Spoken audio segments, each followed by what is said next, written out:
Welcome to Robert Sungenis Live, this time for today's date. What is today's date? October the 11th in the year of our Lord 2023. So happy you could be with us today. As you know, this program is set aside for you to ask your questions, give your comments on any topic whatsoever. And I, as my role as host of this program, will endeavor to answer your questions to the best of my ability using our Catholic faith, scripture, tradition, the fathers, the medievals, the popes, the councils, the doctors, the saints, the catechisms, and just about anything I can find to help you walk away satisfied that your questions have indeed been answered. We come to you every Wednesday from 3 p.m. to 5 p.m. Eastern Daylight Time, soon to change to Standard Time. And at the top of the program, I usually have some email questions or topics that we need to cover. And we do today. Apparently, some people weren't satisfied with my answers last week. So I have to attack them again. And that will be the bulk of our time here, probably for the first, half hour, as fast as I can get through it. Let me bring our chat room up here for those who have questions. Oh my, the questions are coming in today. So here's the rules for the questions. If you have a question, of course, not leave, but put the word question in capital letters before your question. So when I scroll down, I can see that it is indeed a question. And I will do my best to answer it. And those of you who haven't been able to ask a question because there's too many people on the board asking questions, well, try to get in here first. And maybe today may be your day. And I will try to go through these questions as fast as I possibly can to get to everybody. Let me see what else. The other rule we have, as I have said in the past, is to be kind and respectful to everybody on the chat room. And that will keep it going all by itself, I'm sure. Okay, so you can probably guess that a question we have from last week that might even be on the board this week is my dealing with the whole dubia to Pope Francis from the five cardinals and two complaints I had coming in. One was that I appeared a bit condescending to those who may take an opposite opinion. And I haven't seen my previous program, but I have a tendency to get condescending. I can relate. So it's not like you're throwing spaghetti against the wall here. Especially when, I get passionate about something and I feel that the majority are wrong or not really thinking this thing out, I can get condescending. And so let's just assume that I was, and I apologize for that. Ipso facto. I'm not even going to argue against the case because, I'm a sinner just like everybody else, and I do have those tendencies. Ask my wife, she'll tell you. At any rate, let's see, what else was there? That I was being too lenient on Pope Francis, and probably was. Okay, and I want to explain that today and hopefully balance things out. But I had two wonderful page and a half emails from patrons of mine from way back. And I know they're very faithful men, and they were as kind to me as, as could be in their gentle rebuke of my approach. And I appreciated that as well. And I think to sort of balance things out at the beginning, what I want to say is if I was a bit brusque and a bit being too lenient on Pope Francis. The reason may be that I had something in my mind that I think I expressed, but I didn't make it clear enough that that was the position from where I was coming from. And that is the reaction of Archbishop Vigano to what transpired between the 5 cardinals and Pope Francis. And if you don't remember what that was, his conclusion was that, well, maybe Pope Francis is not the Pope. And it's that stuck in my craw. And that was the basis from which I was answering, giving my opinion. And let me say again, this program, Robert Sungenis Live, is all about Robert Sungenis' opinions. Okay? So whether you can take that to the bank or not, who knows? But I try my best, and this is a difficult situation, that is for sure. I may not say everything correctly and not everything I wanted to say, and probably missed a lot of things I should have said. But here I got another chance to, do it right and make sure that I cross all the T's and dot all the I's before I can have you walk away satisfied that indeed your question has been answered, as I say at the top of the show, every time we have a program. So I better make sure that I get that done. So accept my apologies, please, and let's move on. All right. So I am going to read major portions from the letter I got from Greg and from Luca.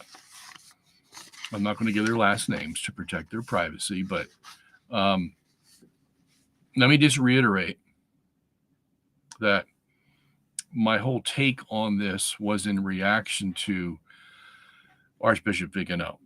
Okay, because when you start saying things like, well, maybe he's not the Pope, wow, have you crossed the line?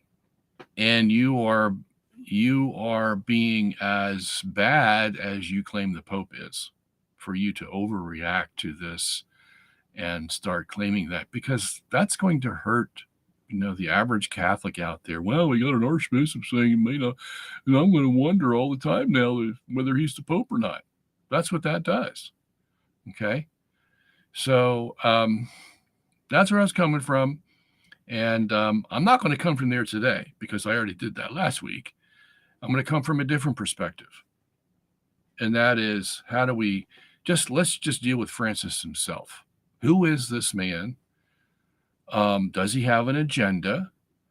Or is he really seeking to improve the Catholic Church? Okay. I think that's a good way to put it. And so let me read a little bit of these letters so that you can get a feel for, because if these people are writing it, that means a lot of other people out there are feeling the same thing and just can't write in or whatever. And so these people speak for them. So here goes. I'm going to just skip through it because he says a lot of things that aren't necessarily connected here, but he says, he said I had this little condescending attitude, and forgive me for that. And so what's the best way to handle this here? He says, many people have great respect for the prior teachings and culture of the church. Also, there are many instances of Pope Francis talking out of both sides of his mouth. For example, he says that sodomy is a sin, but he grants an audience to and gives encouragement to the corrupt Father James Martin, who actively pushes sodomy. Okay, good point. Good point. Some people think that Pope Francis and his whole Vatican are the fifth column and are working diligently to undermine the long and true teachings of the Church. Are their concerns unfounded? Okay, that's another statement he makes.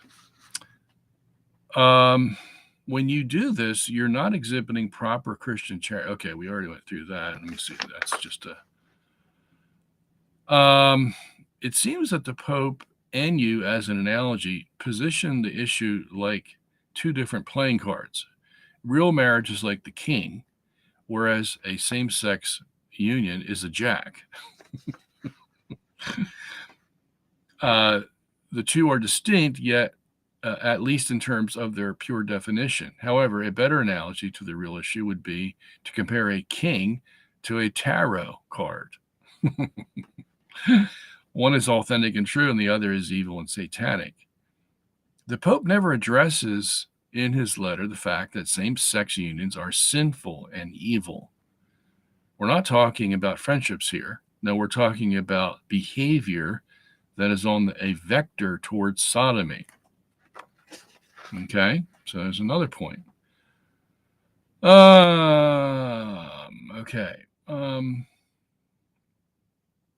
I have a God-ordained role to protect my family, and so do all these people whom you claim are just mean, obtuse, and have no love in their heart.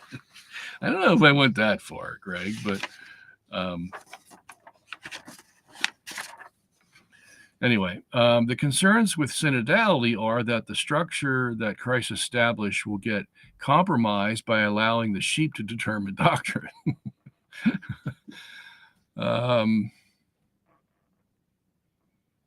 Okay, the letter does address this by stating that synodality is just a way of helping the faithful to have means of expression in matters not doctrinal. If this is the case, then no problem at all. But why hasn't the Pope clearly communicated this? Why do people have concerns about synodality if that's all it is?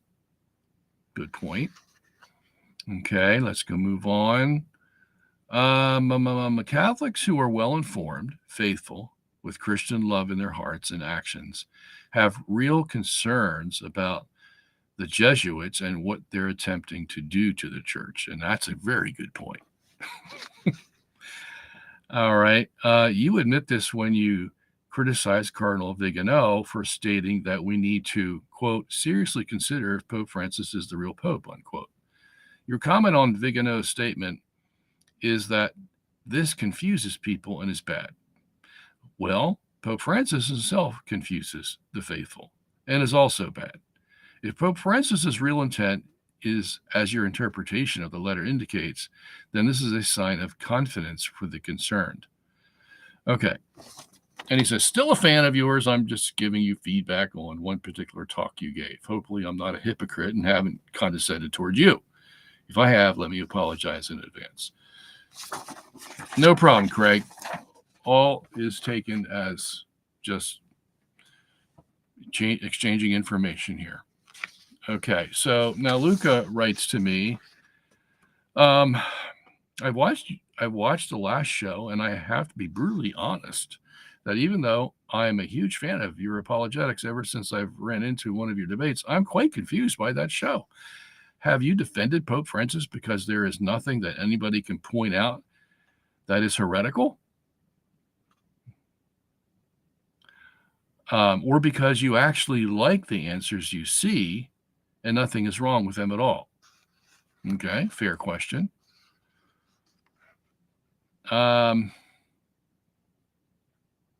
However, just because someone is not making clear doctrinal errors does not mean it's not detrimental to the church and the faithful. Agreed? Yeah, I'd have to agree to that. Yes, definitely. So now I don't want to give any answers before I read all these. So, okay. I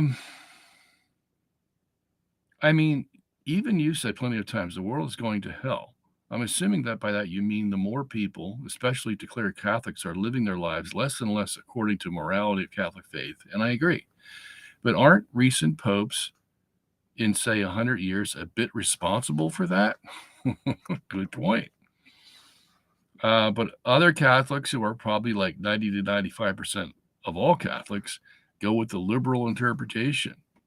Like, say, when the Pope says, "Who am I to judge?" is a perfect example of that. Yea, we know what he means, but 99% of the population of this world took it as a sign of change in Catholic Church teaching. Good point. In those words, who am I to judge? In the same way that you've explained the Pope's response to those dubia questions.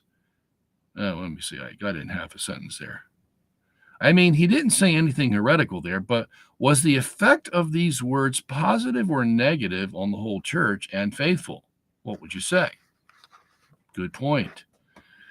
Didn't God possibly hear did hear the same what he did with allowing the Israelites to have kings or divorces?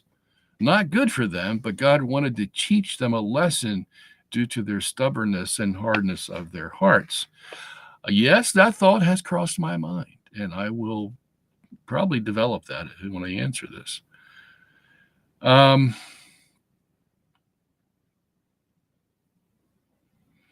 Because that's how I interpret all the ambiguities of Pope Francis, especially. But our speech should be yes, yes, and no, no. Okay, all right, good point. But I know what you think about that decision regarding historical criticism. So why we cannot see the same way some of the statements of the Pope? Okay, let me see what that context was here. Oh, Pope Pius XII allowed historical criticism. He didn't say you could believe it. He just said you could study it. Nothing wrong and heretical with that. So there shouldn't be any problem with that. Same as those answers to the dubia from Pope Francis. Okay, so you're giving a lot of leeway here to Pope Francis in that regard. Okay. So what's wrong with saying, no, we cannot bless actively homosexual people in any way, either as a marriage type blessing or non-marriage type, because this lifestyle is completely against God's teaching, and it would give the wrong impression to the faithful. Good point. And just a couple more points here. The bottom line is, do you think that those answers from Pope Francis will bring the faithful closer to God and his church, or will rather drive them away? I think I've heard you many times in the past where you pointed out the very things that the problem with Pope Francis is that he makes those statements from time to time that can be taken either way. So did you change your stance on Pope Francis's pontificate, or did you focus yesterday strictly on defending Pope Francis from Archbishop Vigano's accusation, and that's why it seemed you changed your position? Well, thank you for saying that, because that is exactly where I was coming from, as I said. Okay, and maybe that led me to be too lenient on Pope Francis. And as you know, when Robert Sungenis smells a dead fish in the room, he doesn't hesitate to call it a stinking mass that needs to get out of here. Okay. So that much you can depend upon me for. So I guess it was a little difficult for me to be as hard on Francis as I would have liked to have been, and at the same time deal with Archbishop Vigano's extreme, totally out of the realm kind of reaction that, look, one thing we want to do as Catholics is we can react and react with all the faith we have, but we don't want to overreact. And I don't mean overreact in the sense that you get a little bit more emotional about it. I mean overreact in the sense that you go to a completely dubious position yourself. Okay. Because think about it.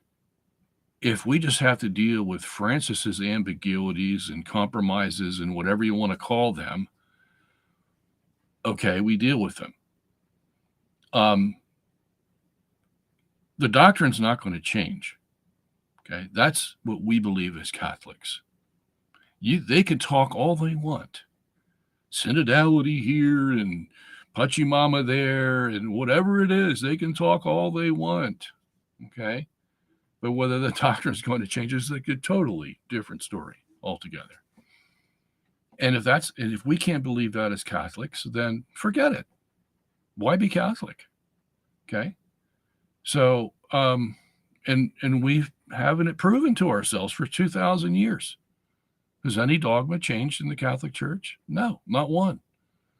When I begin my debates with Protestants, I say, look, if you can prove that a doctrine of the Catholic Church has changed, officially, dogmatically changed, okay, then I'll become a Protestant again. Because there's no use being a Catholic. If the doctrines can change, if they change today, they're going to change tomorrow and the next day.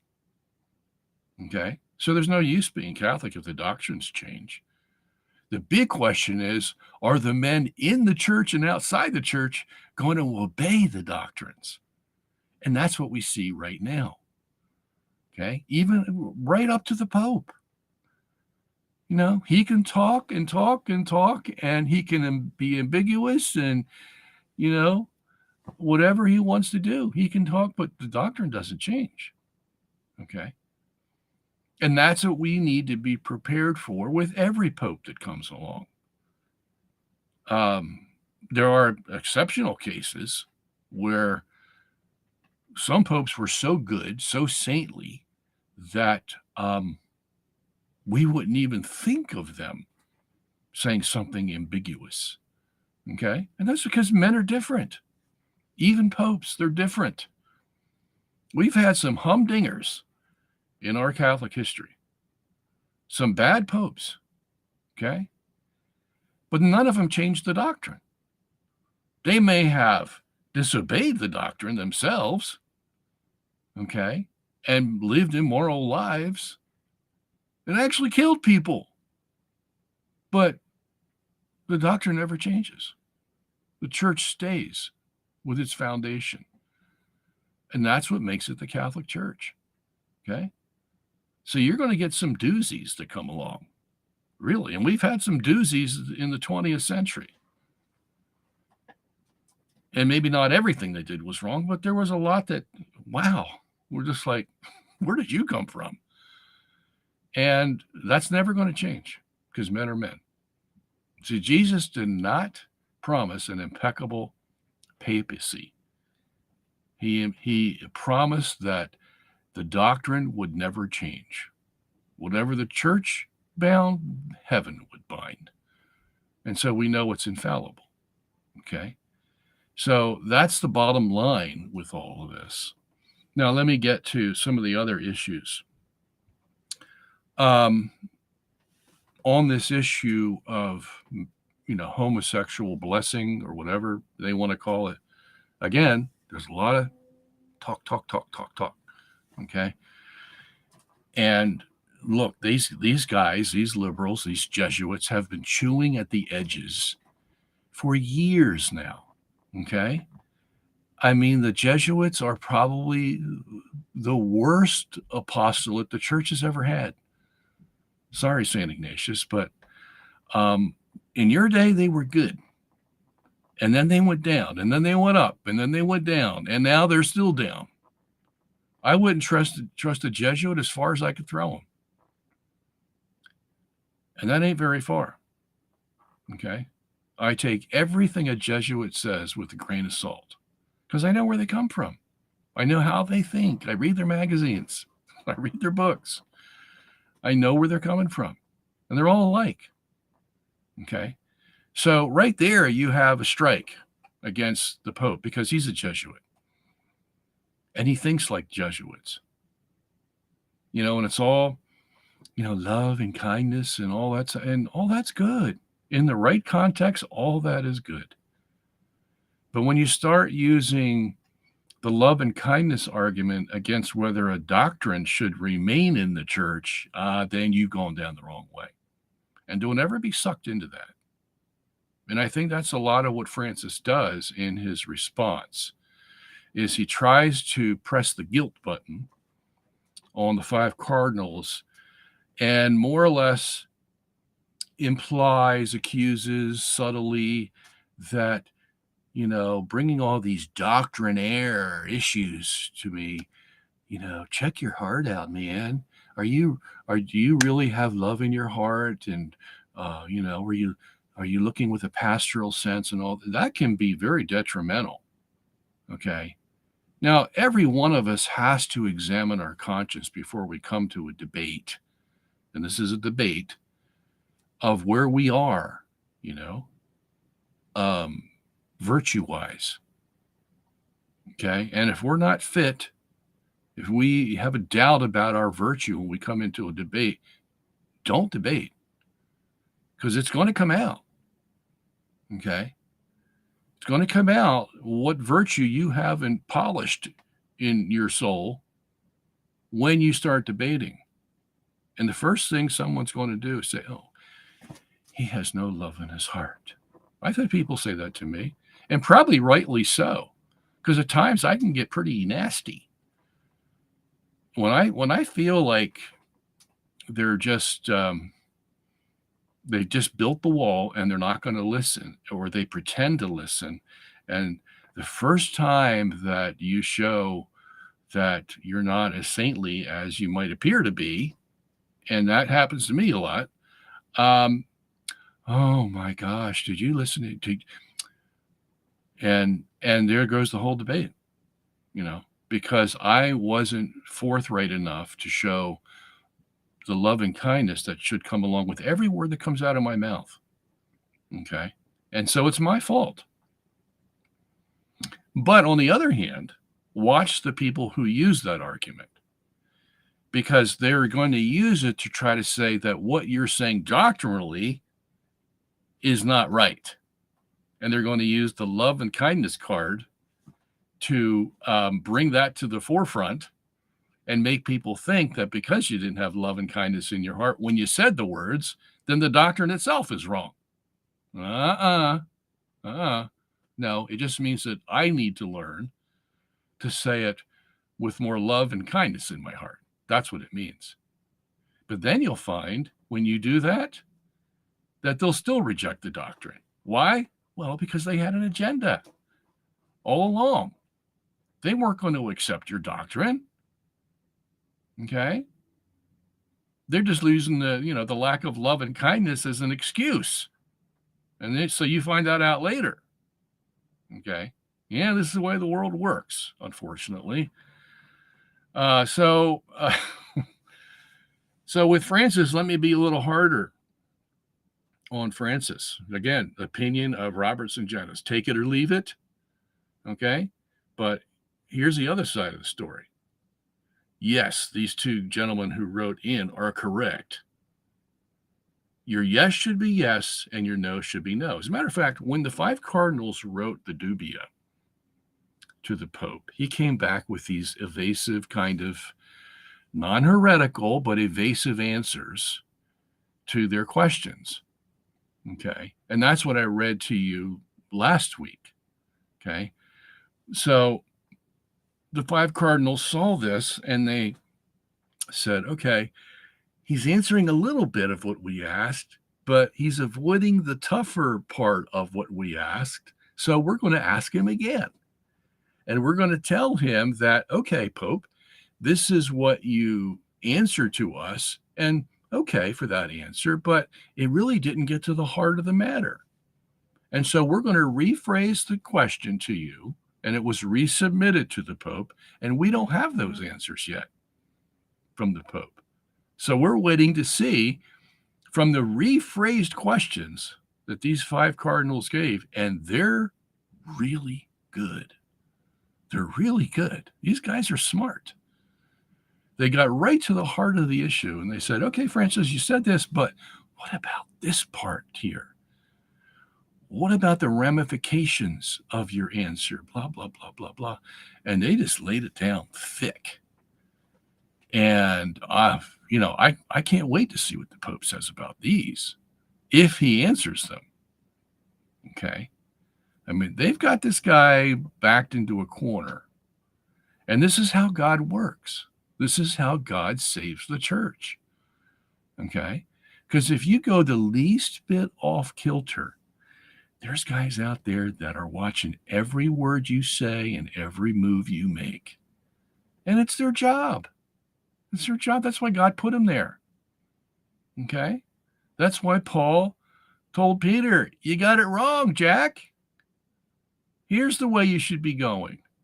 So the Bible itself gives us that instance where even the Pope can be corrected in his behavior. And that's exactly what Francis is doing. He's given us his behavior because his answers are his behavior.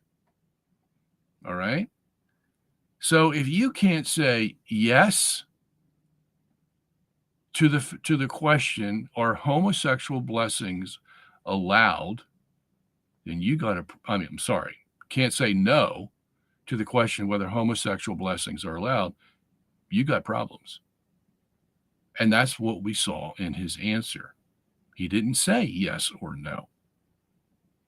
He curved around it somehow where, it's a pastoral issue and each pastor has to make his decision, which means the Pope's not going to make the decision. It's like the Supreme Court on the abortion issue. What was that, last year? Did the Supreme Court say abortion was wrong? No. Not even close. What did they do? They passed the buck to the states. And that may have caused more confusion than we had before. So now you're going to have 50 different laws on abortion by the states. And we already saw how that's dividing the country. So did it really help that we have 3 new Supreme Court justices that are conservative? No, because see, what they answered is from the law, from the legal standpoint. From the constitutional legal standpoint, the Supreme Court really shouldn't be deciding this issue. So what kind of answer is that? Okay, so maybe on the one hand, we could say, all right, well, abortion's not ipso facto anymore. It's like now, in limbo. Okay. And we have to say, but what kind of leadership is that? Okay. It just shows you that this whole idea of democracy, where the Supreme Court is going to answer all these difficult questions for us. Are you kidding? And the one time that we would depend upon them to give us the moral decision, but they don't deal in morality, the Supreme Court. They're legalists. It's based on law. And if the Constitution says, okay, you can't be making those decisions, that's all they can say. They can't say whether abortion's right or wrong. Now, they may believe that personally, but they have no room to express their moral certitude against abortion in the legal system that we have. They can't do it. All they can do is give a legal answer to the question. And the legal answer is, we don't have the legal right to answer it. Okay? So it's pushed off to the states. And that's more or less what Pope Francis was doing. Saying, well, it's like the who judge, or, when he said on the airplane, who am I to judge? Well, you're the Pope. That's why you're the guy to judge. You're the Pope. And so he passed the buck and saying, well, I can't judge, I can't judge. So we'll let somebody else be the judger. Okay. And then if we have problems, we'll deal with them. But this idea of passing the buck whenever he's pressured to give a definitive answer, yes or no. Okay. Now I agree. Somebody can pose a question and say, no, yes or no. And look, some questions can't be answered with a yes or no. They're that difficult. They're that complicated. Okay. So you have room to say, well, I can't answer yes or no in some instances. Okay. But when you're dealing with a clear-cut issue like this, wherein you know that what you say, people are going to take as the definitive issue regardless whether you meant it to be definitive. Because why? Because you're the Pope. Okay? Now, when I started my analysis of the Pope's answers to the 5 cardinals last week, you remember what I said? First thing I said, and I remember this distinctly, even though I haven't seen the recording of it, I said, this is a masterpiece of diplomacy. Okay? A masterpiece of diplomacy. Why? Well, because there's nothing really there that you can say the Pope, said something heretical or gave the okay to homosexual blessing. Nothing there that you could point the finger at and say, there it is. Told you all along. Nope. And it's written exactly that way. Masterfully, diplomatically. Okay. And the weight of the answer is on being kind and, pity people in their situation and all that stuff, that when people hear that, they say, oh, he's being so nice and he really cares about people and all this stuff. And on the one hand, maybe he is. I mean, there's a lot in Pope Francis that does care about people, except when he goes and slaps women, in the Vatican receptive area there. I wondered, wow, that's not being very kind, Pope, is it? And I think you all remember what I'm talking about. This old woman came up to him and touched him, and he shushed her hand away like, what are you doing touching me? Kind of a thing. And what impression does that give?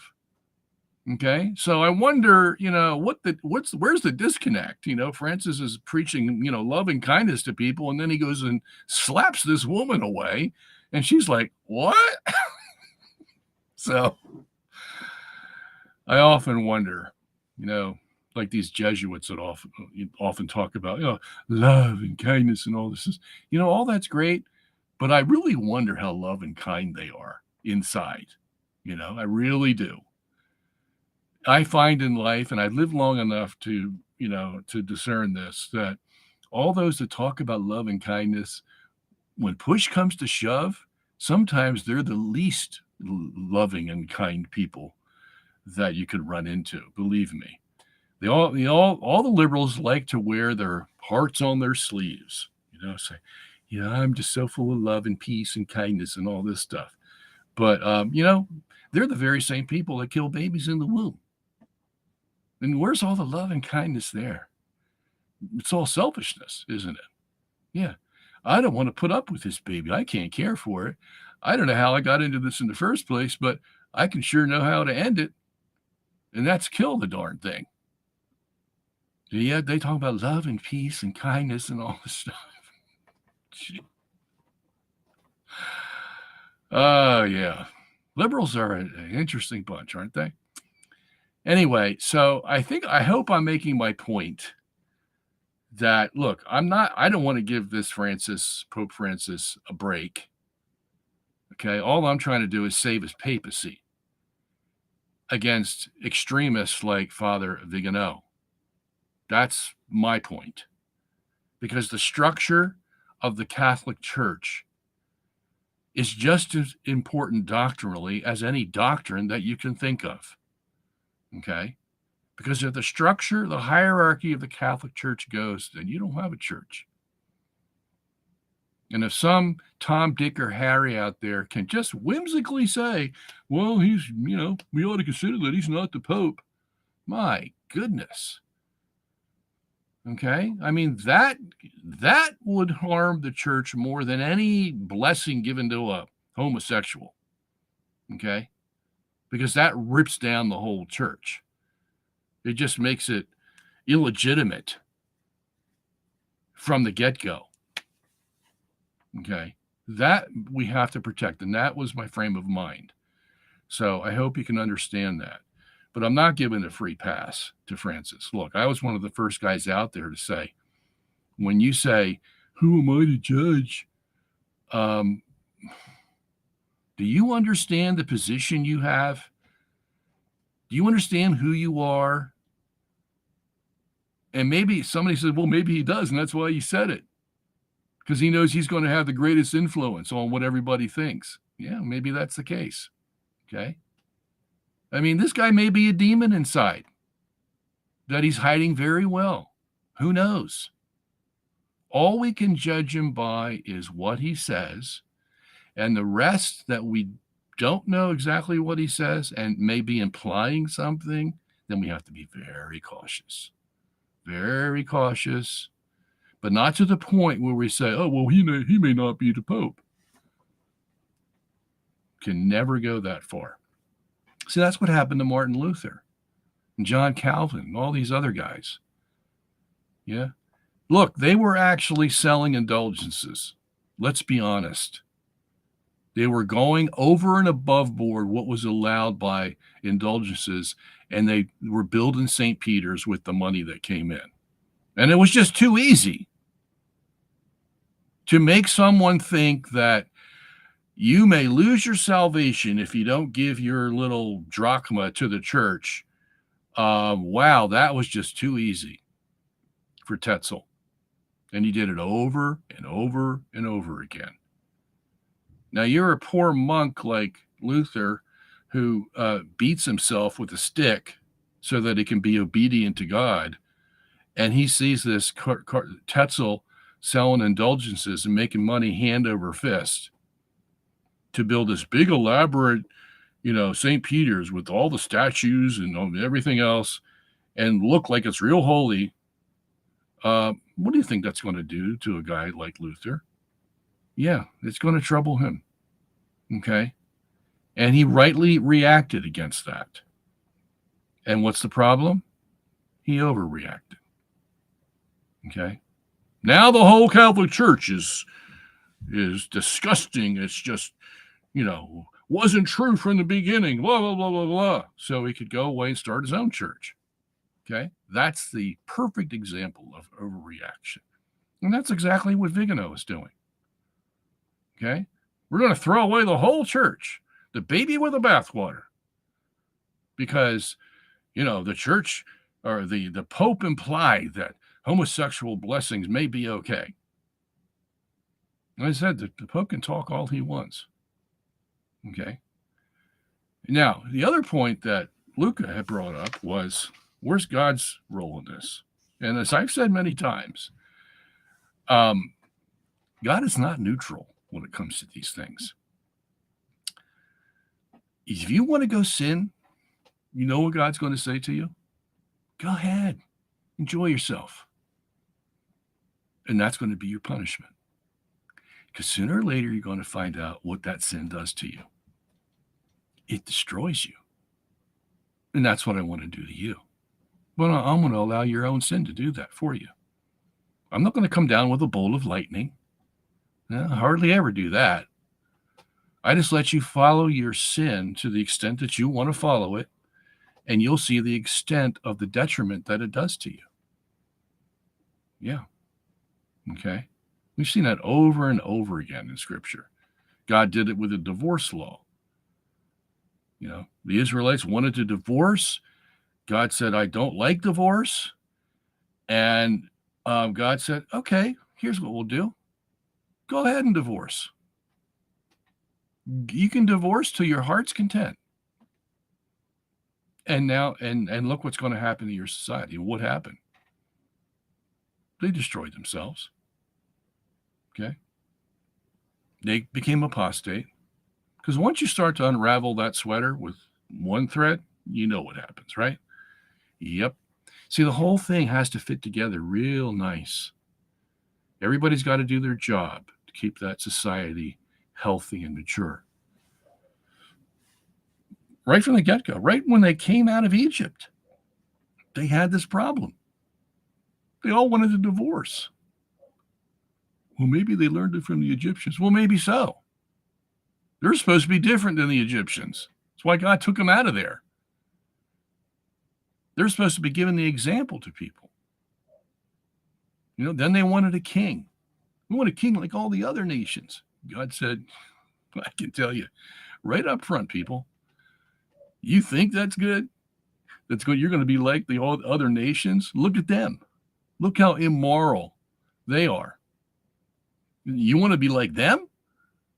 And you don't want me to be your leader to tell you right from wrong every time you have a question about it and it leads you down the right path every single time, 100%? You don't want that?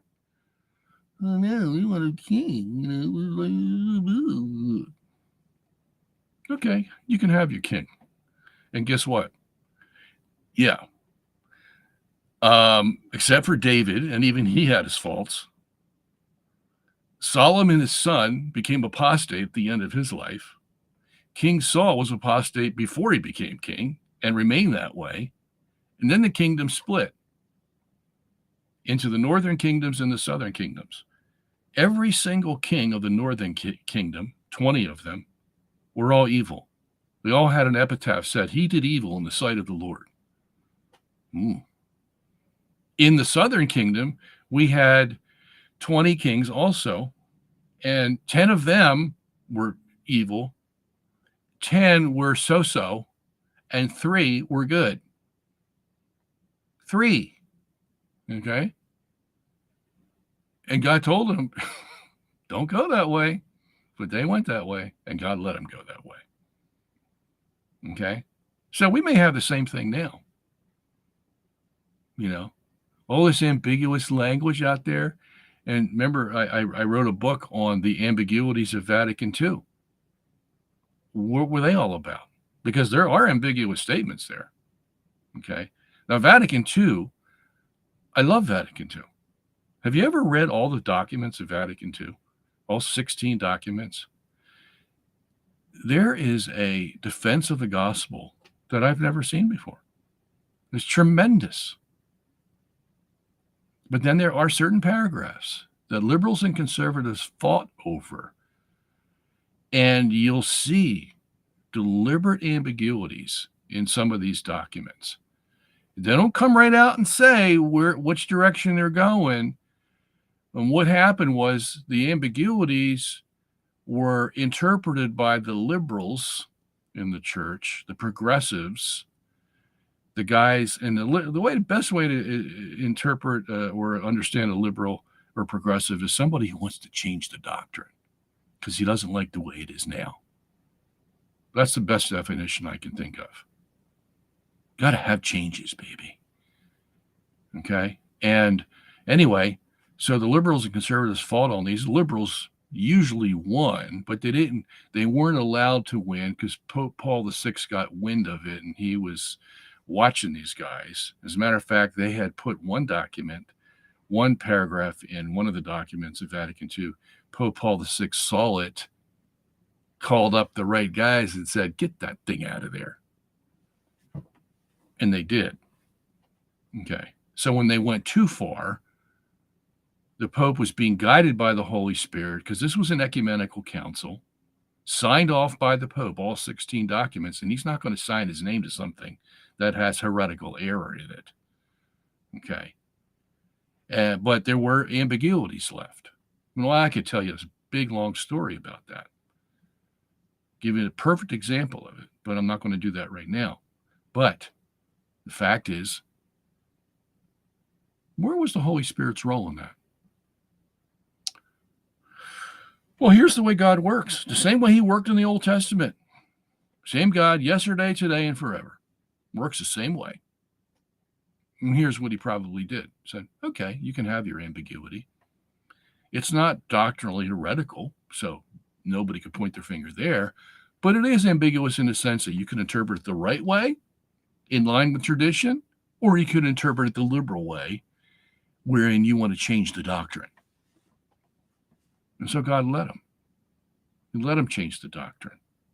Not that God's behind that. No. God allowed the ambiguity in Vatican II, but he didn't lead them into the liberal interpretation they have of it. And the liberal interpretation wanted to change the doctrine based on the ambiguity in the Vatican II text. So God said, go ahead. See what that does to you. And so why do you think we have so many homos in the church today? Pedophiles. And it's still going on. Oh, yeah. They think they've won because they weren't ousted out of the church. Where do you think all that comes from? Well, it comes from a liberal reading of Vatican II and a liberal reading of Scripture. Okay, wherein you can say, well, St. Paul just gave those commandments against, or those decrees against homosexuality because, that was the culture he lived in. We're much more mature now. We're 20 centuries removed from St. Paul. And we even know by genetics that homosexuality is caused by the genes you got from your mom and dad. Not your fault. St. Paul never knew that. So you see how they can interpret based on what they think they know from the ambiguity that might be in Vatican II or the stipulations that may be from St. Paul. Okay, either way, they're going to twist it to get what they want. Okay, so that's what you see now. And God may be saying, hey, you want to live as homosexual? Go ahead. See what it does for you. And like it says in Romans chapter 1, 3 times it says it, verses 18 to 33. It says God allows them, God leads them into this type of activity to go after their own lusts. Okay? He gives them over is the Greek word. He gives them over to their own lusts. So you can see how God's not neutral, is he? No, you decide to go after sins, especially of that nature, that serious nature, yeah, God will help you along the way. Let me take your hand. Okay? Because he knows they're not going to listen to St. Paul or anybody else to stop it. No. You see, I got this from my parents. It's all gene-based. I can't help myself. That's what you'll get from them. And God says, okay, go ahead. Go down that path. And that's why we have the highest mortality rate of any group in the world among homosexuals. The highest. Okay. And it gets worse. So, this may be happening. But what we do know is the doctrine's not going to change. Doctrine's not going to change. Okay. And that's all we have to hold on to. Next question is, are you going to obey the doctrine? Or are you going to find ways around it? Okay. And the Jesuits are famous for doing that. Always finding ways around, using a lot of words and semantics and analogies and all kinds of things. You should read their writings. The magazine America is one of the worst. My gosh, these guys. I think they stand up all night long thinking of ways they can say it where it just doesn't directly come out and say it, but it just underneath, that's what you're reading. And it's just appalling. Okay. So beware of that. So for all these things that the Pope has to deal with, maybe I should give you an example of what these 5 cardinals came back with the second dubia. Okay. Because it's better than their first one. And rightly so. Because, look, like I said, it's their job to do this. And the Pope should be listening. Okay, so let me see.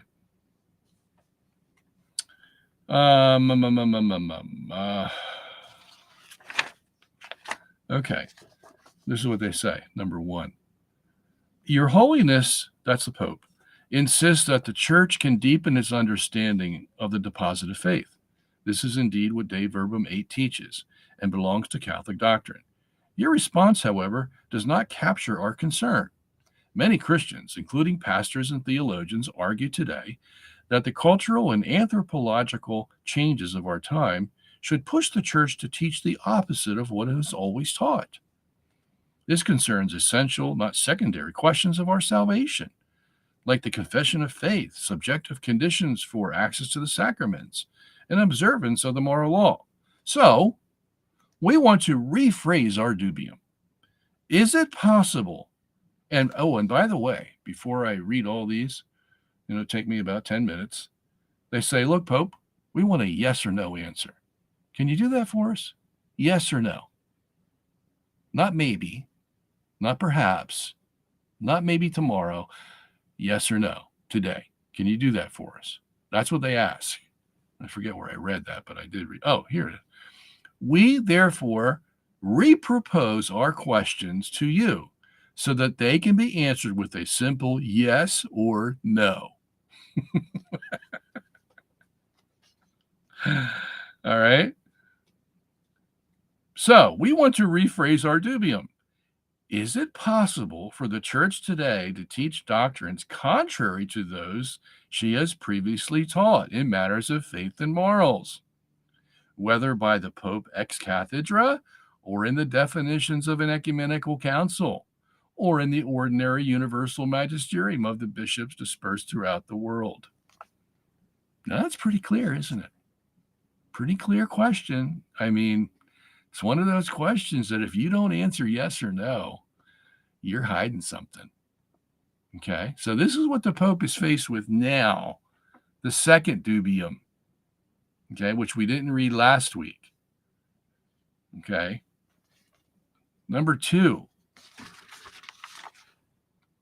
Oh, this is so good. These guys are so good. Your Holiness has insisted on the fact that there can be no confusion between marriage and other types of unions of a sexual nature, and that therefore any rite or sacramental blessing of same-sex couples which would give rise to such confusion should be avoided. Our concern, however, is a different one. We are concerned that the blessing of same-sex couples might create confusion in any case, not only in that it might make them seem analogous to marriage, but also in that homosexual acts would be presented practically as good, or at least as the possible good that God asked of people in their journey toward Him. Okay? So let us rephrase our dubium. Is it possible that in some circumstances a pastor could bless unions between homosexual persons, thus suggesting that homosexual behavior as such would not be contrary to God's law and the person's journey toward God? Seems like a yes or no answer is required, doesn't it? Linked to this dubium is the need to raise another. Does the teaching upheld by the Universal Ordinary Magisterium that every sexual act outside of marriage, and in particular homosexual acts, constitutes an objectively grave sin against God's law, regardless of the circumstances in which it takes place and the intention with which it is carried out? Does it continue to be valid? Talk about putting him in a corner.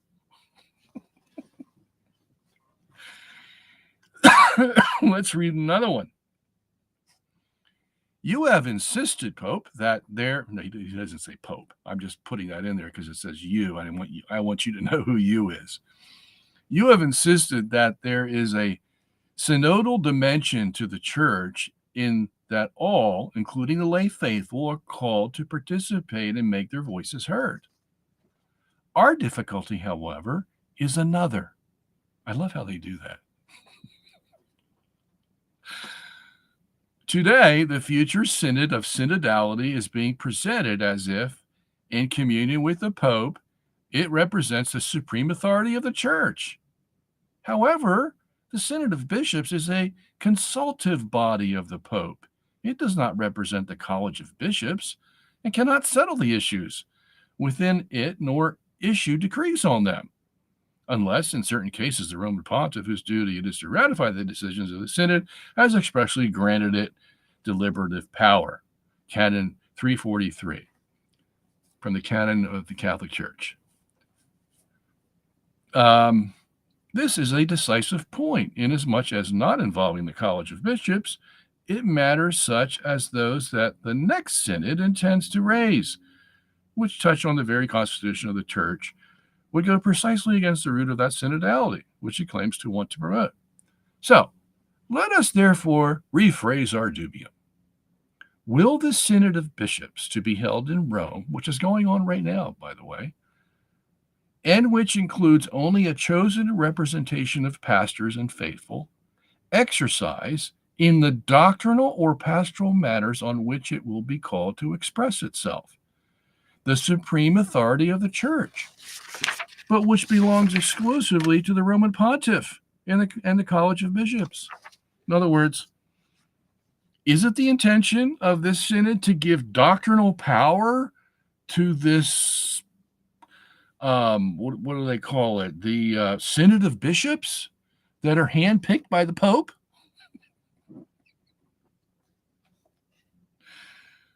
And then if it does, hey, wait a minute. There's this thing called, the bishops of the church that have already been appointed, that have been given authority by Jesus to help make the Pope make decisions. What about us? Okay. So are you going to replace us with this Synod of Bishops that you've handpicked for yourself? And I bet you they're all Jesuits. That's a good yes or no question. Demands a yes or no answer. Okay. Now remember, this is all talk now. Okay. Everybody's talking. And they can talk till they're blue in the face. Whether anything's going to be done about it or if changes are going to be made, that's a whole other ball of wax. Number 4, in your reply, Your Holiness made it clear that the decision, now the reply is what we read last week, coming from the Pope, okay? In your reply, Your Holiness made it clear that the decision of St. John Paul II in Ordinatio Sacerdotales is to be held definitively, and rightly added that it is necessary to understand the priesthood, not in terms of power, but in terms of service, in order to understand correctly our Lord's decision to reserve holy orders to men only. On the other hand, in the last point of your response, you added that the question can still be further explored. We are concerned that some may interpret this statement to mean that the matter has not been decided in a definitive manner. In fact, St. John Paul II affirms in Ordinatio Sacerdotales that this doctrine has been taught infallibly by the ordinary and universal magisterium, and therefore that it belongs to the deposit of faith. This was the response of the Congregation for the Doctrine of the Faith to a dubium raised about the apostolic letter. And this response was approved by John Paul II himself. Okay, so here I am not as, I would like to be, but I'm not as much on the side of the 5 cardinals as I would like to be. But that is because why was a dubium given to the Vatican if Ordinatio Sacerdotales was so clear that the document was infallible? Okay? Because the document doesn't say this is an infallible, irreformable statement by the Pope of the Catholic Church. Bang, bang, no questions asked. Clear as day. Okay? Why wasn't that put in there? And we can tell that nothing like that was put in there. Otherwise, why would they send a dubium and ask, hey, is this infallible? Okay? Now, they have every right to ask that question. Is this infallible? Okay? Now, here's the other problem. They say that it was answered, the response was that it was infallible, but that was by the CDF under Joseph Ratzinger. It wasn't from the Pope. The Pope didn't come back and say, I'm sorry, I forgot to put that in there. This is an infallible, irreformable statement. For all time, it cannot be changed. Blah, blah, blah. John Paul II didn't say that. Ratzinger came back and said, all right, you're going to push us to the wall. It's infallible. But he has no authority to say that. Well, he has authority, and he can say it, but he has no authority to bind it because he's not the Pope. Okay? And this is what happens, as I've said many times, if you're not clear, if the document is not clear that this is an infallible statement, and all it takes is how many words? This is an infallible statement. 5 words. That's all it takes. And the matter's settled. Okay? But they don't. And they haven't learned yet that that's what they should do. And that's why a lot of documents are, is that infallible? Okay? So you've got to make it clear. So I think Pope Francis has a point here. Okay? And if they say, well, that was approved by John Paul, where? I don't know where John Paul approved that. That's the whole issue, is that he didn't come out with a written statement saying, and I approve this decision by Cardinal Ratzinger that Ordinatio Sacerdotales is infallible. John Paul II, October 1994. We don't have anything like that. Okay? Now, look, don't misunderstand me.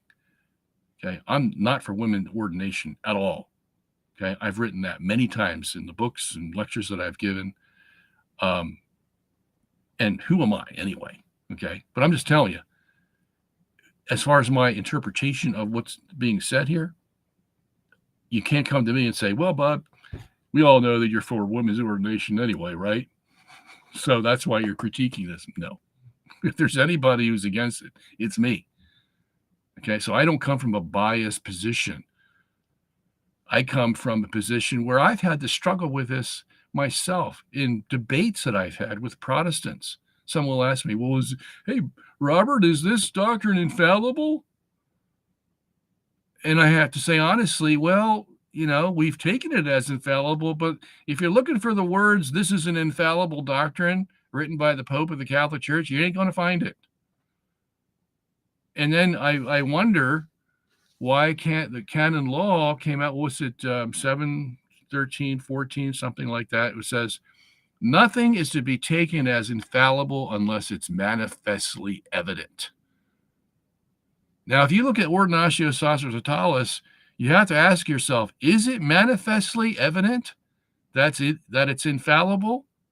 Now, it might be true, correct, yeah, all that, okay? But the only way you're going to shut these guys up is if you say, it's infallible. I don't want to hear you, okay? It's the only way you're going to do it. And I wish they would realize that, What does it take? 5 words. This is an infallible statement. So, you're not going to get my sympathy on that one. All right, we got one more to go here, and then we'll get to your questions. Okay. Finally, Your Holiness confirmed the teachings of the Council of Trent, according to which the validity of sacramental absolution requires a sinner's repentance, which includes the resolve not to sin again. And you invited us not to doubt God's infinite mercy. We would like to reiterate that our question does not arise from doubting the greatness of God's mercy, but, on the contrary, it rises from our awareness that this mercy is so great that we are able to convert to Him, to confess our guilt, and to live as He taught us, period. In turn, some might interpret your answer as meaning that merely approaching confession is a sufficient condition for receiving absolution. inasmuch as it could implicitly include confession of sins and repentance. We would therefore like to rephrase our dubia. Can a penitent who, while admitting a sin, refuses to make in any way the intention not to commit it again, validly receive sacramental absolution? And that's it. Okay. So they have a point. But I don't think it's as strong as a point as the other points they've made. Because when I read what the Pope said, it was like, okay, trying to approach the confessional, wherein before they were saying, the heck with the Catholic Church, who cares what they think? And yet now they're coming to the point where they're wondering, gee, did I do the right thing when I divorced and remarried? Did I do the right thing? And they come to the bishop and they start talking, or the priest, and they start talking about it, and they've got a guilty conscience and they want it relieved, and they're approaching it step by step. Okay. That was the Pope's point, is that, look, there's something happening here that at least we can look at on a case-by-case basis without implying from that, hey, it's okay, everybody, any Catholic out there divorced can get remarried, no problem. I think that was his point. I think he has a valid point. Okay. That there's always been this debate between mercy and law in the history of Christendom, in the history of Judaism. You can read the Old Testament, you see it over and over and over again, where the difficulty is, okay, if we give strict interpretation of law, don't even consider his intentions, don't consider the circumstances, don't consider this, that, and the other thing that all can be involved, you know what? Nobody could really live. Nobody. Because who obeys the law 100%? This is the whole reason Jesus did away with the law and gave us the new covenant. Now, granted, that doesn't mean you can now disobey the law. As a matter of fact, the law is still our guide, Paul says. Yeah, you want to know how to live under the mercy of the new covenant? Well, look at the law. If you don't want God's wrath to come upon you, then obey the law as best you can. Here's the difference. If you falter, the law can't save you. All the law will do is still condemn you. If you come to the law and say, hey, will you forgive me for breaking the law? You know what the law will do? It'll laugh in your face. I can't forgive you. I have no power to forgive. I'm just the law. I'm the law. You can't expect anything else from me except law. I'm really good at showing you where you've messed up. That's my job. Law. Okay. But in the new covenant, you can sin against the law and then come to Jesus and say, I am sincerely sorry for what I did, and I pray to God that I don't do it again. And you will be forgiven. Because why? The new covenant has the power to forgive. That's why it's called a new covenant. The old covenant had no such power. All it could do was condemn you. Okay. So in that, you have this, because the law could come back and say, hey, why are you forgiving him? How many times has he committed this sin? And you know what the odds are? He's going to commit it again. So isn't it kind of superfluous to say, hey, I'll give you mercy, knowing that he's a weak human being and he's probably going to do this or some other sin to compensate. And, it never changes. The law could give that kind of an argument. Okay. And on the mercy side, it is, okay, look, he's trying. He really wants to do good. Yet, as even St. Paul says in Romans 7, he's got this other side of him that says, hey, buddy, see if you can get out of this one. Yeah, so we can sin the next time. Like those angels on the left and the right, talking to you. Well, that's not too far-fetched from what St. Paul says in Romans 7. You got this little devil angel on the side of you saying, hey, come on, man, you know how to play the game. So we can get what we want. Okay? Yeah, you have one of those in you, analogously. It's called the old man, the old nature. Concupiscence is what the Catholics call it. Okay? A term is as old as the hills. That's what Adam left us when he sinned. Yeah, that was the punishment that was given to the human race. Thanks, Adam. This thing called concupiscence, this gnawing of and giving us what the Catholic Church calls the proclivity to sin. Okay, so the moment you walk out your front door, you have what the Catholic Church calls a proclivity to sin. Okay, and you got to carry that with you everywhere you go. No relief. Okay, so that's that's the reason you walk out, you see your neighbor there. Oh, what a son of a gun he is. You haven't talked to him, nothing. Yeah, I mean, it's just everywhere.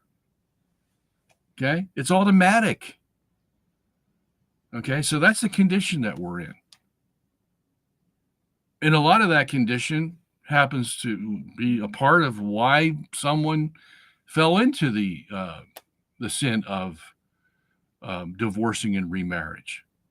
All the pressures on them. As a matter of fact, here's an instance when Jesus is talking about marriage and divorce.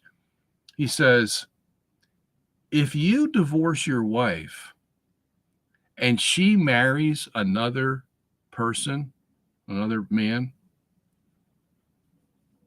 you are guilty of causing her to commit adultery. Matthew 5:32. Okay. Why? Well, because you put her, when in divorcing her without cause now, okay, this is the woman who's innocent, and the husband still divorces her. You put her in a situation where now she's got to fend for herself. She may have 3, 4, 5, 6 kids. Who knows? Okay. She's got to take care of them.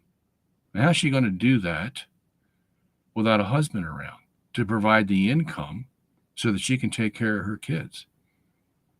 So the first guy that comes along who's got some money in his pocket, she's going to say, hey, I'm available. And she gets married. And by doing that, she commits adultery. And so does the man who marries her, commits adultery. Why? Because she's still married to the previous husband, the previous man. Okay.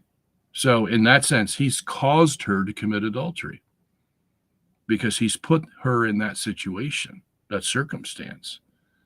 I'm not saying what she does is right, looking for another husband. She should know that the law says, if I do this, I'm going to commit adultery. But sometimes the circumstances of life have such a pressure on you that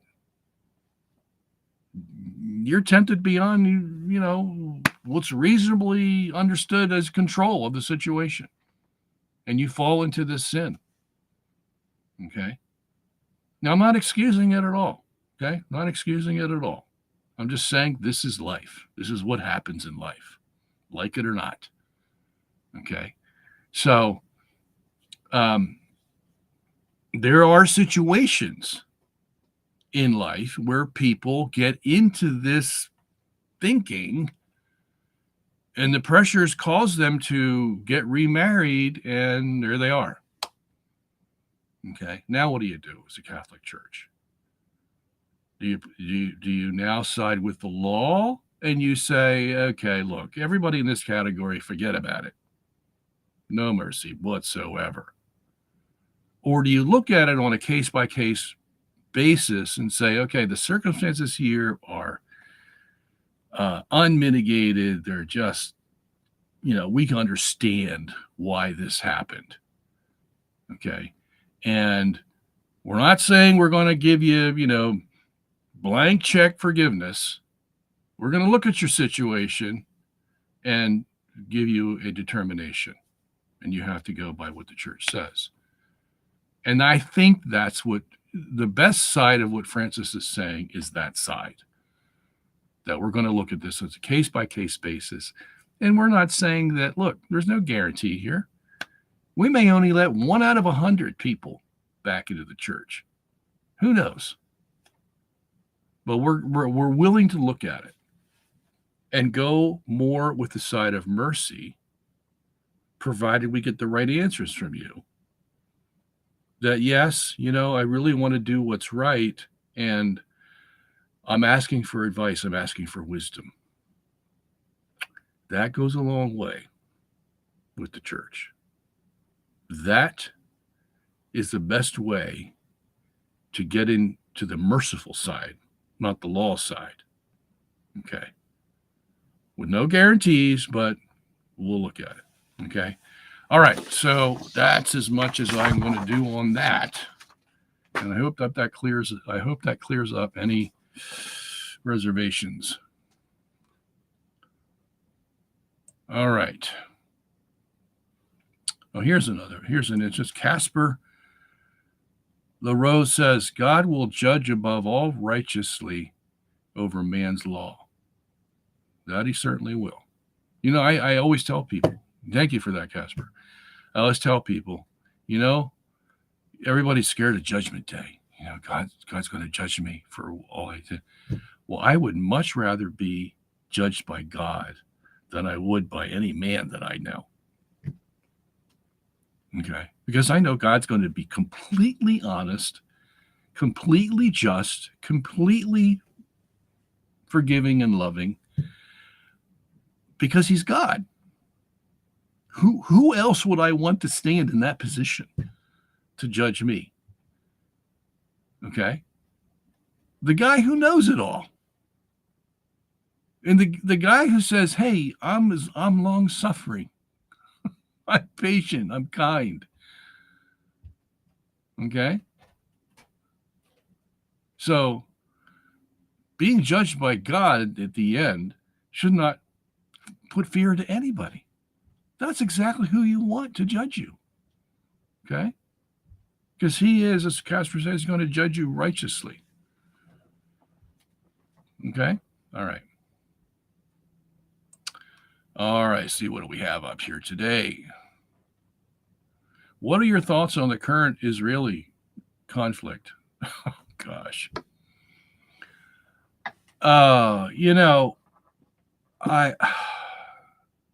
These Hamas nuts, Hezbollah nuts,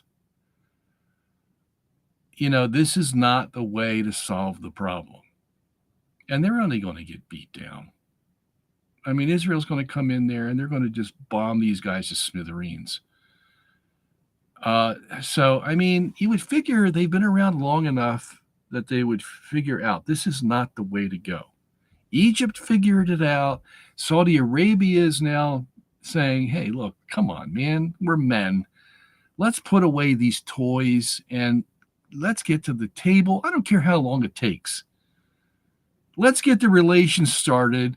Come on, man, this world's big enough for all of us. We can figure this out. If we can't figure it out, then what credit or what reward do we have? Do we deserve to even be here if we can't figure this out? We're not animals. So, but when you start acting like an animal and your passions get you so riled up that you can't control yourself, well, that's what we're seeing. Now, granted, the Palestinians have been beat up by the Israelis for years.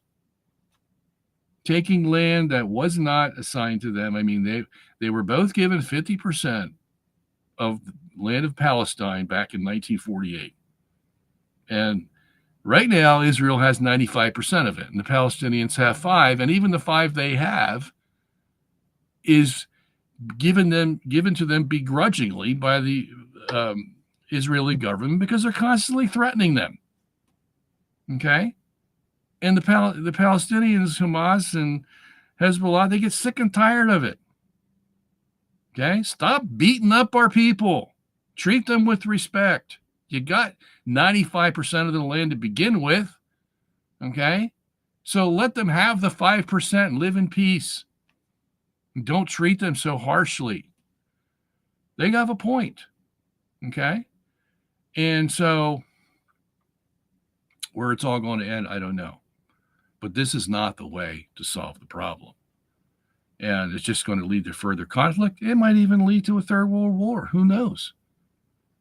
Who knows going to be the next guy that's going to come in there and help Israel?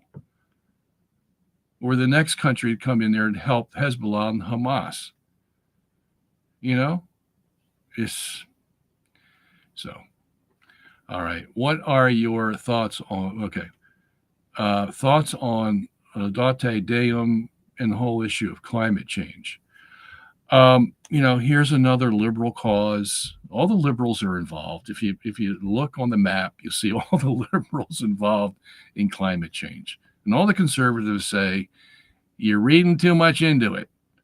Okay. And I'm puzzled as to why climate change would be a liberal versus conservative issue, except for the fact that liberals really like the Mother Earth, Mother Gaia idea of got to save the earth because this is all we have. And see, most liberals are atheists, so they don't know of a afterlife that would sort of mitigate their concern about Mother Earth.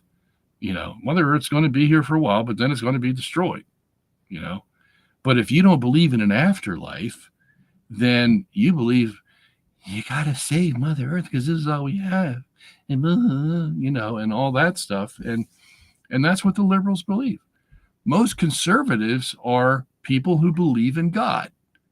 Now, you may have different faiths, but you believe that there's somebody up there watching and controlling, and you do believe in an afterlife. Even conservative Muslims, conservative Jews, whatever the denomination, all the conservatives believe there's an afterlife. And so, there was a guy back in the Jimmy Carter presidency. I think his name was James Watt, W-A-T-T. And I remember him saying, now he's a conservative, believes in God, okay? And he said, well, why shouldn't we rip up the ground to get the oil out of it? The earth's going to be burnt up anyway. So now that's sort of an extreme conservative where, he's got too many marbles on one side of the fence, and he brings his thinking to his extreme logical conclusion, which is not good either. Okay. Because if you go too far on the conservative end and you have this mentality that it doesn't matter what we do to the earth, you are going to pollute the earth. Okay. And we are going to have a hard time breathing.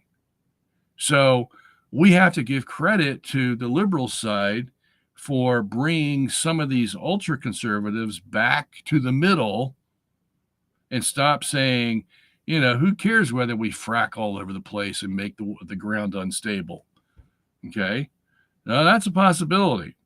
You see, and then you get contamination of all the other things coming into the ground and gets into your drinking water. And so the liberal side has some concerns that are legitimate. Okay. But then they go to the extreme. And now climate change is the cause for every evil that we have in the world, from financial to atmospheric to whatever. And that becomes the mantra. That becomes the thing that you make the whole part of your life, and everything revolves around climate change and blah, blah, blah, because we have to save Mother Earth. That's when you go to the extreme. Okay. So there is a happy medium between the two. And hopefully we get the right people in office that will see that with reason and try to implement it as best as possible. So, okay. Question: are Bible translators, transcribers infallible? No. I have a Protestant friend who thinks that since they are not infallible, it follows that an infallible teaching authority isn't necessary. Oh my gosh. Okay, so the way we would answer this is, oh, and I got one more mail-in question here I forgot to look at, so we'll have to do that.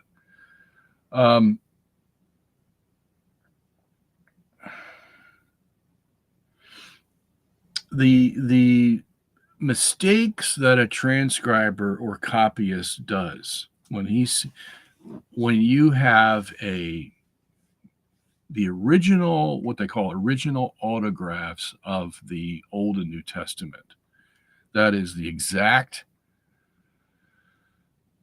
words that were given to the man through inspiration that he put on the paper. Okay.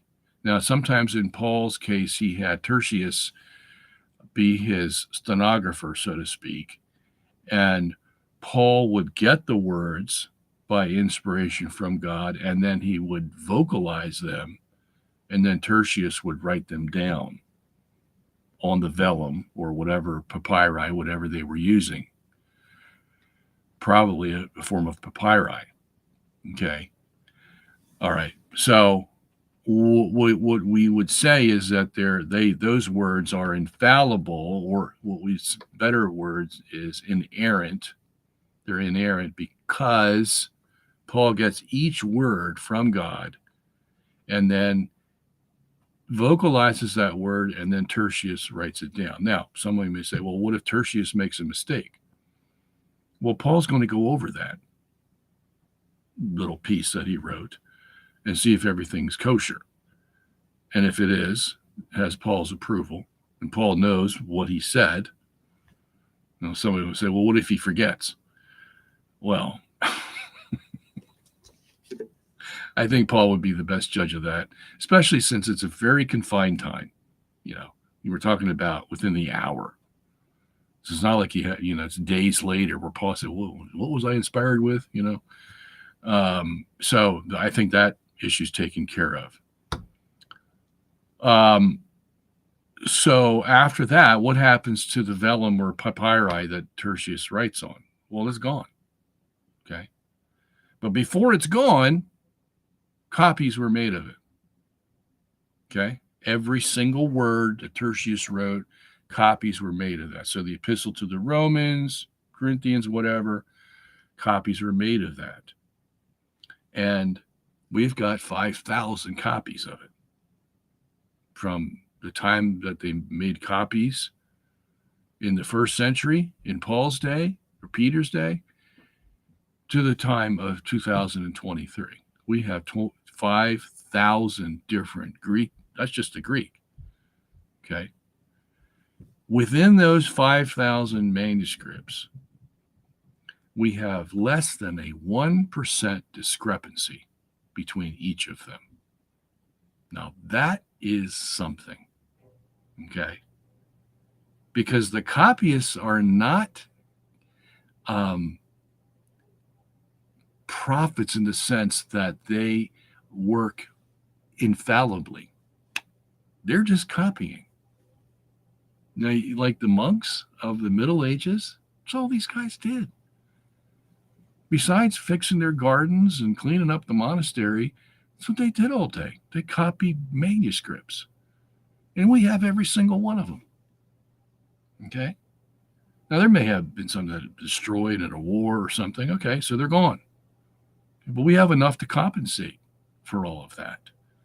Any eventuality that life has, because we had thousands of monks copying. Okay? And they would check each other's writings to make sure that it was right.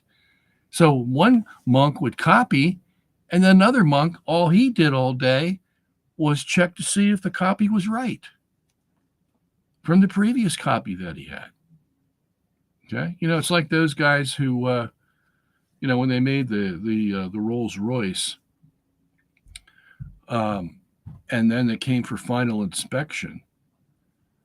The Rolls Royce mechanics boasted that if there was even a slight sound when they started up the engine that didn't sound right, and they could tell because these guys had been around engines all their lives, and they knew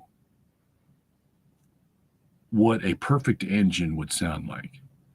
If they heard anything that was off kilter, they would take the whole engine apart and build it all over again. Okay, that's how Rolls-Royce got their reputation. That's why you would see Rolls-Royces on the street 200 years later, 100 years later, whatever, and with the same engine. So that's what these guys were like with the Greek manuscripts. Okay, the Jews were like that too. They boasted that if they found one flaw in a copyist's manuscript, they would throw the whole thing out, start over again. You got to understand, these guys believed it was the Word of God. They really believed it. Just like we should today. But we don't. I do. Okay? So I can see what mentality they had back then. That's why today, less than 1% of all those manuscripts have discrepancies. Okay? And the discrepancies you find, it's a letter here, a letter there, a word here, a word there. Okay? And we have one codex, Codex Beza, otherwise known as Codex D, where the copyist thought that his job was to add things to the scripture to make it clearer. So he would add, Greek phrases here and there, all over the place. Codex D, Codex Beza, in case you ever run across it. And so we pick up on this. So whenever we see Codex Beza disagreeing with what's there or has something in addition, we always say, oh, there he is again. There he is again, adding something that he thinks will clarify the original Greek. And sometimes the original Greek needed clarification. Okay? Because you couldn't put everything into one sentence. And or because the event really wasn't totally described. It was just sort of hinted at. And so Codex Beza would come along and say, and here's what else happened, blah, blah, blah, blah, blah. But he has a reputation. So whenever a manuscript expert sees Codex Beza, he says, oh, watch this guy. Usually he's wrong because he has something that no other Greek manuscript has. Okay. So we have to deal with that issue. But still, considering all that, less than 1% of the New Testament has discrepancies. Okay. So not infallible, but do we really need infallibility to read something like John 3:16? God so loved the world that he gave his only begotten son, that whosoever believe in him shall not perish but have eternal life. Do you really need an infallible scripture to say that? Or can you read it and know that, oh, that was copied from this copy and that copy and that copy, but there was an original where Jesus really did say that and Matthew really did write it down. Okay, that's all you need. Okay, because what are we talking about here? We're talking about what you need to be saved. That's it. Okay, so I don't need to say, well, unless it's 100% infallible, I can't believe it. No, that would be absurd. Because if it's 99% infallible, let's say, if I can use that word, 99% correct, I don't need anything else. It would be illogical for me not to believe in John 3:16 because it's only 99% correct. That is the New Testament. It's only 99% correct. That's laughable. Okay. So there's the best answer I can give to that question. All right, let's go on here. Do you believe the moon landing was real? Honestly, I have my doubts about it. Okay. I have my doubts about it. I don't have any problem with sending probes and satellites to Mars, Venus, Saturn, wherever they send them. Okay. I do have a problem with whether a man can survive. That's the problem. Because of all the pressure, temperature, radiation issues that are involved, that would be the issue. Okay. If it can be proven that a man can survive the Van Allen belts and all the other radiation he's going to get in a spaceship that's what? Paper thin with aluminum. Okay. If they can prove that, then I wouldn't have any problem. Okay. But until that is proven, then I do have my doubts. Okay. All right. Last week I gave you a question about dancing, but you addressed it from being already married standpoint. What about when you are still single? Sorry about that, Gasper. Okay, that's a good question. Well, what did I end up with when I answered that question? 1 Corinthians 7:1. Okay, what did that say? It said, it is good for a man not to touch a woman. It is good for a man not to touch a woman. Nevertheless, in verse 2, let every man have his own wife. Okay? And he even tells the married couple in verse 9, it says, it is better to marry than to burn with lust. Okay? So, if you're in that situation, better to marry. But the first verse says, it is good for a man not to touch a woman. Now, a lot of translators didn't like that. So they changed the word touch, which is the Greek word touch. They changed it to get married. It is good for a man to be married. Okay. I even brought up the translations that show that discrepancy. I think the RSV had, it is good for a man not to touch a woman. I forget which one. Was the NIV? I think it was the NIV that said it is good for a man to be married. Let me just see it. Hold on one second.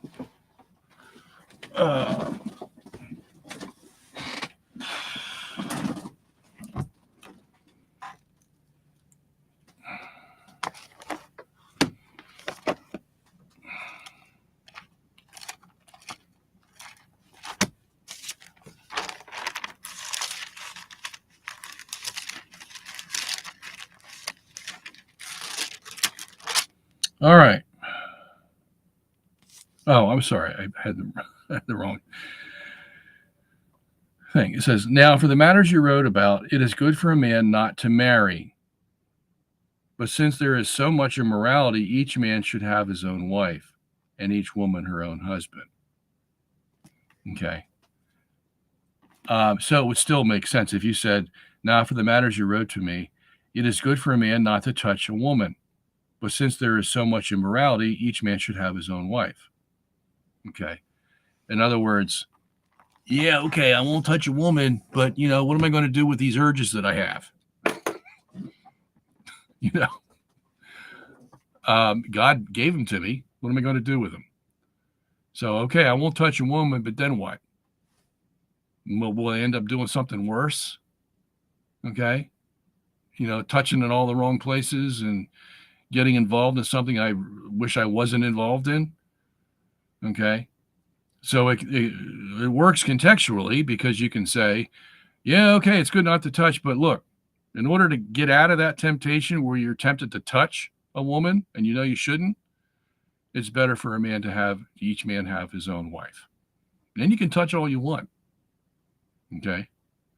And that it just reinforces the fact that the first verse says, don't touch a woman. Okay. So look, I have no choice but to apply that to dancing. Okay. Now somebody may say, well, what it's like if it's a square dance. And the only time you touch a woman is like when you connect with elbows and you swing her around and stuff like that.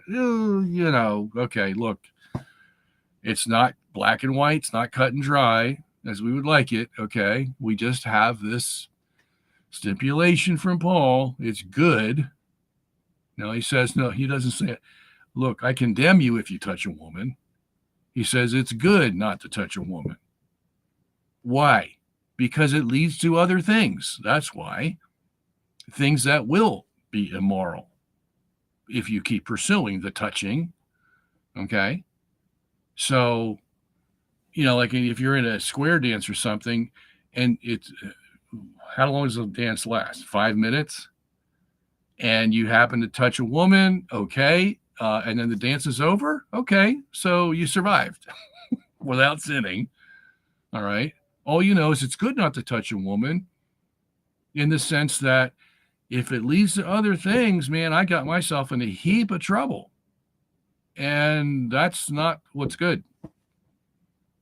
Okay. So it's better to have my own wife. I can touch her all I want. And then I just have to make sure nobody else touches her. And I touch nobody else's wife. And, because that's how things start. Okay. Because once you allow that touching to occur and you're touching a woman who's not your wife, look, guys, we all know what happens, don't we? Yeah. Okay. So let's be honest with ourselves.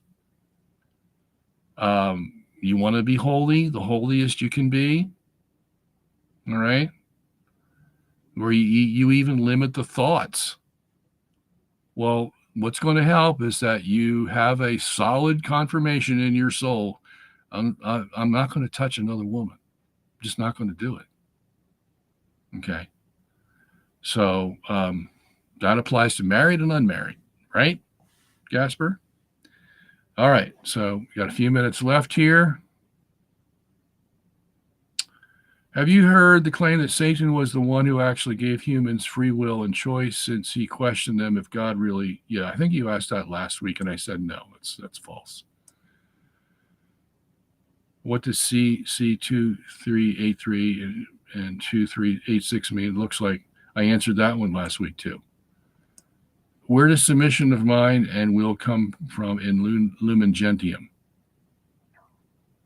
Was it added to the profession of faith, and what difference did it make? I think all they're trying to do is reinforce the idea that you have to be fully engaged. Okay. In other words, you don't just give lip service to the Pope or the bishop and say, yeah, okay, whatever you say. This has to be one of those things where you say, okay, I am submitting. Look at what I'm doing. The Pope, the bishop said this. I am submitting my mind and will to that decree. It's not like, okay, they said this and I, first way I can think of to find a way around it, that's what I'm going to do. That's not submission of mind and will. That's submission of yourself, or that's submission of their decree. And now you're the authority who doesn't like that decree, so you're going to find a way around it. Okay. That's why they put it in there. All right. Why did the church not allow cremation and does not allow spreading ashes? What was the apostolic teaching on it? There was no apostolic teaching on it. This is something the church decided more or less on practical grounds of the symbolism entailed by cremation. In other words, the world was cremating left and right. Okay. Sometimes for practical means, to get rid of the bodies. Other times because people thought that somehow they would escape the final judgment if they no longer existed, even in dust.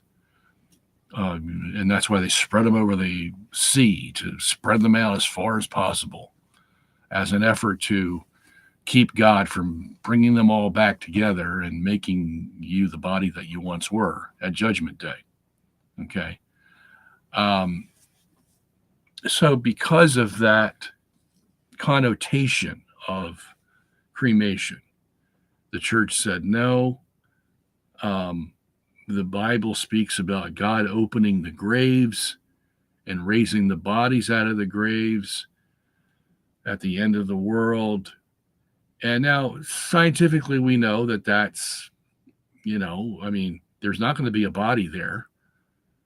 There will be the elements of the body there, all the elements that make up the body, carbon especially, water in vapors form, or there may be gold from gold teeth. I'm just speculating now, but the whatever element made up the body is going to be there in a dust pile.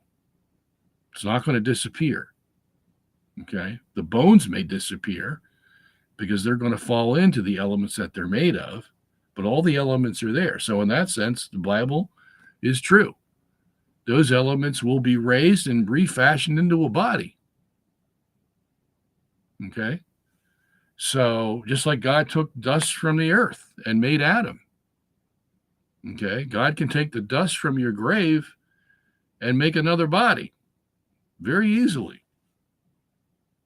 So when the church sees that, they're going to say, okay, this is against the idea of cremation, because that is for the purpose of trying to get rid of the elements. Now, we know scientifically they can never really get rid of the elements. They have the ability to spread them out as far as possible, as opposed to the fine locale of a grave where they all are.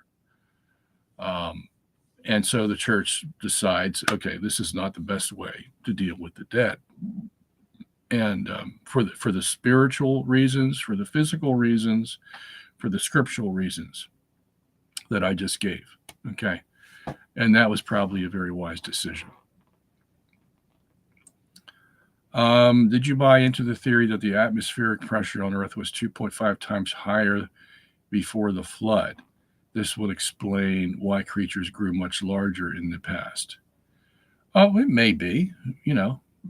What we do know is that the climate of the antediluvian age was different than the climate of the post-diluvian age. Okay, it had to be, because the land masses were moved apart, and you had probably more water on the surface of the earth than you did prior to the flood.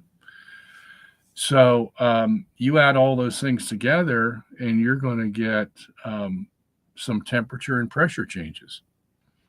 So not only would you have pressure changes with an atmosphere that may have been diluted, okay, to a certain extent, you're going to have, and more importantly, you're going to have temperature changes. And all you have to do is decrease that temperature by an average of 10 degrees, and you're going to have some big problems on Earth. Okay. So it doesn't take much, because the envelope of life is very small. In other words, you need the precise temperature, pressure, and if those things are off kilter, it may not do it immediately, but over time, it's going to wreak havoc with life on Earth. Okay. I mean, look at our body temperatures. I mean, if it's not 98.6 or near there, you've got big problems. If you got a temperature of 95 and not 98.6, that's going to cause some big health problems. If you got a temperature of 100, which is only 1.5 degrees above 98.6, you got big problems.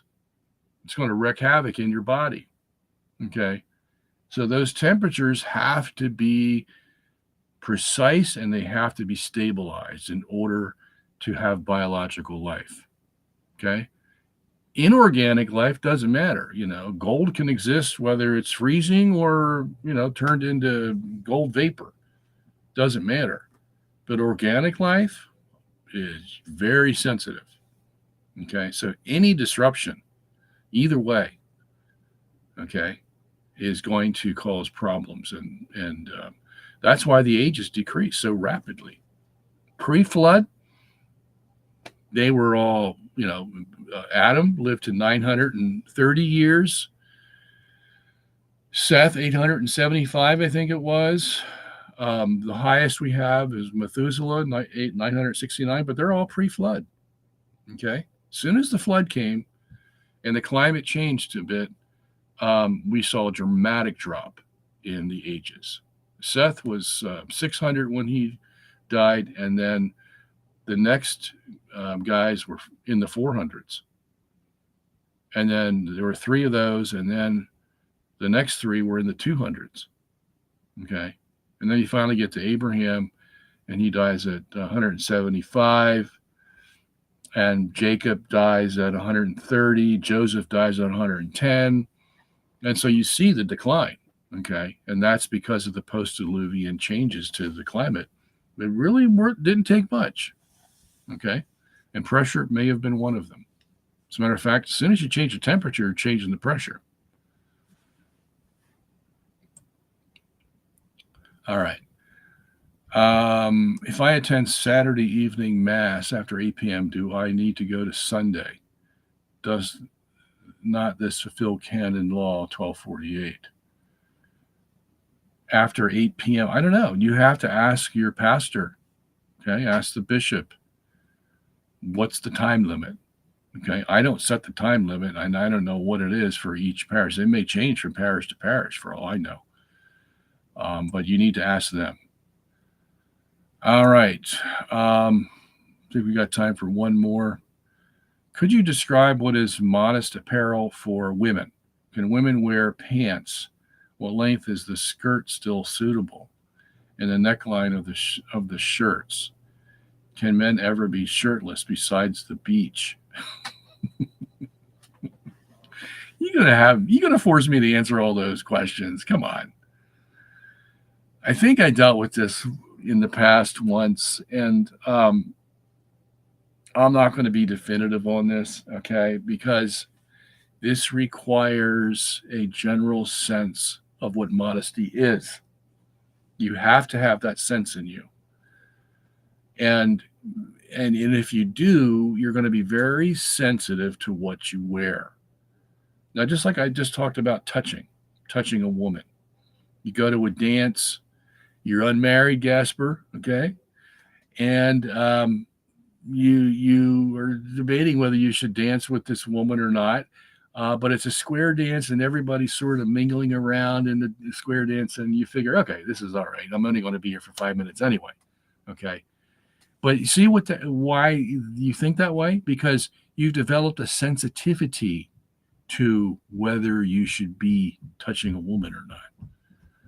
And once you develop that in your conscience, then it's always going to be with you, and you're going to be thinking about it wherever you go. How can I protect myself from falling into fornication? Basically is the question. And that is by not looking with lust on a woman, as Jesus said. And as Paul said, don't touch a woman. And that even makes more sense now, because if Jesus says don't even look upon a woman to lust after her, well, of course it makes sense that Paul would say don't touch a woman, right? Okay, so that gives you the sensitivity of wherever you go, you're constantly aware of this. And I'm sorry you have to carry that baggage, but you do, because we live in a sinful world. And if you let yourself go, you're going to fall eventually. So you have to have good fences. Keep those fences up so that you don't fall into sin, because Fornication is one of the worst sins that the Bible tells us about. Because if you commit fornication, you become one flesh with that whore or whoever it is, and you're not going to change that. That's there for life. Wow. You see how serious it is. So, same with apparel. You have to develop a sensitivity. What am I putting on? Who is going to be offended by this? Number one. Who is going to be tempted by this? Number two. Okay. Who am I going to hurt if I do this? Okay. And think honestly, why am I putting on something that shows a little bit more skin? Who am I out to impress? I'm out to impress somebody else other than my spouse. Okay. Well, the answer to that question is yes. You better think again what you wear. Okay. So that's a big question. Who am I out to impress? Okay. Even an evening gown, for Pete's sake. If you got a low-cut evening gown, you're asking for trouble. You're causing all those guys out there to lust after you when you could have worn something a little bit more modest and nobody's having a problem. Okay? So you got to develop a sensitivity. It's the only thing I can say. And then all those questions you asked me, you can answer yourself. Okay? All right, people, that is the last of the questions for today, Wednesday, October 11th. I hope you're all enjoying the nice weather. That's what I want to go do right now. And I'll see you on the 18th. Prior to that, please visit robertsandjennis.org. See all the good material we have for you. By the way, we're building a new website that is going to cater to the science issues, but we are going to have a new one. And someday I'll have a new one for the theological, biblical stuff as well. And update on our movie, How the Earth Was Made in 6 Days. I think I said last week my producer's hard drive broke down and it is not retrievable. And hopefully that will never happen again. But he was here to interview me yesterday, and so that's going to be put into the movie. And once that's all done, we'll have it ready, and we should be having the movie out by, I'd say, the first week of November. So all you who have been waiting for that, it's still on the burner. The books are still in the process of being published. The 2 books that I have coming out, one on supersessionism and the other on whether the Jews will be saved. And what else do we have? We have the new disc that I put out a couple weeks ago called Refuted, the 10 Top Biblical Reasons the Young Earth Creationists Have Problems. I refute that. And let's see, what else do we have? The Bible, we're still working on it. The last book to be done is the book of Acts, and I'm more than halfway done now. And I expect to have that completed by the end of the year. So hopefully I can keep you all supplied with all the theological stuff that you really need to keep your Christian life going. That's my purpose, and I hope you all appreciate it. And that's it. So from here, goodbye, and I will see you next time. Take care.